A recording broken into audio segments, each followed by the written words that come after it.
দর্শক, এই মুহূর্তে আছে আমি রাজধানী বার্ন ইউনিট ইনস্টিটিউটে, জাতীয় বার্ন ইনস্টিটিউটে। কিছুক্ষণ আগেই কিন্তু আমাদেরকে জানানো হয়েছে বার্ন ইনস্টিটিউটের অগ্নিদগ্ধদের মৃতের সংখ্যা বেড়ে 27-এ দাঁড়িয়েছে।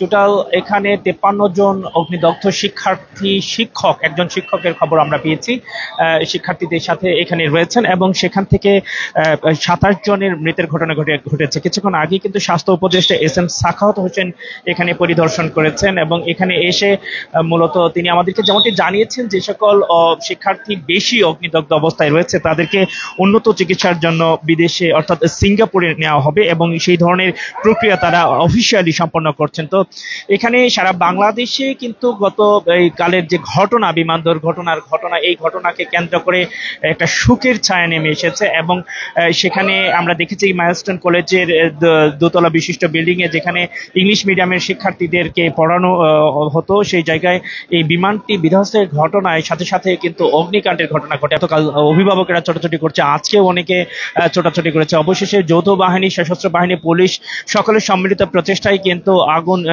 নির্বাপন করে সেখান থেকে আহত শিক্ষার্থীদেরকে, দগ্ধ শিক্ষার্থীদেরকে রাজধানীর বিভিন্ন হাসপাতালে প্রেরণ করা হয়। এবং এখানে ঢাকা মেডিকেল কলেজের বার্ন ইউনিট এবং এই জাতীয় বার্ন ইনস্টিটিউট, এই দুটিতে টোটাল 57 জন অগ্নিদগ্ধ শিক্ষার্থী এবং শিক্ষক ভর্তি হয়, এবং আজকে সর্বশেষ তথ্য অনুযায়ী 27 জন শুধু বার্ন ইনস্টিটিউট থেকে মারা গিয়েছে। এবং ঢাকা মেডিকেল কলেজে সেখানে 4 জন অগ্নিদগ্ধ শিক্ষার্থী ছিল, সেখানে একজনের মৃত্যুর খবর আমরা কিন্তু পেয়েছি।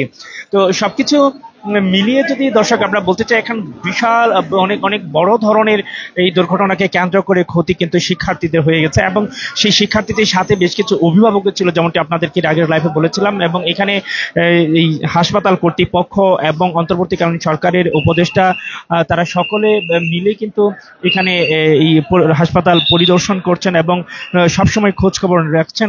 আমরা যে গাড়িটি দেখতে পাচ্ছি এই গাড়িতে কিন্তু এস এম সাখাওয়াত উনি এসেছিলেন, এবং এখানে এই বার্ন ইনস্টিটিউট পরিদর্শন শেষে উনি চলে যাচ্ছেন। এখানে হাসপাতাল কর্তৃপক্ষ যারা রয়েছেন তারা তাকে এখানে বিদায় জানাচ্ছেন। আমরা আরেকটি বিষয় আপনাদেরকে যদি একটু বলে রাখি, এই হাসপাতালে শিক্ষার্থীদের সাথে একজন শিক্ষক রয়েছে, এবং ওই শিক্ষকের আশেপাশের বেডগুলোতেও শিক্ষার্থীরা অবস্থান করছে, যেখান থেকে শিক্ষক বা কোনো ডাক্তার এলে তাদেরকে বলছেন সেই জায়গাটিতে যাতে শিক্ষার্থীদের চিকিৎসাটা ভালোভাবে হয়, এবং তারা যন্ত্রণায় কাতরাচ্ছে, তার জন্য সেই শিক্ষকের অনেক কষ্ট হচ্ছে।